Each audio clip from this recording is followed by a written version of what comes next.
Elvar, bara fyrst til hamingju með glæsilega sigur í stórskemmtilegu leik. Hvað er að skapa þetta fyrir þína drengi hér í dag?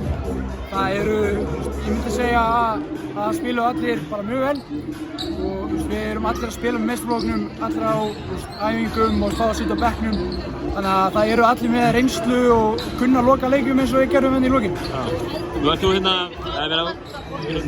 valinn besti leikmaður þessa leiks og það var alveg svona sýnilegt í fyrri hálfleikum og þú ætlaðir að keyra þína menn alla leið í dag.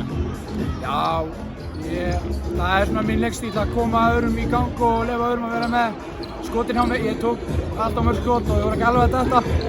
En eins og ég segi, það var bara frábær hópur og ég hef getað verið með 0 stig og þeir hefði getað unnið leikinn sjálfur. Þetta er bara geggjaður hópur. Þið lendu undir þegar það eru 1:20 eftir.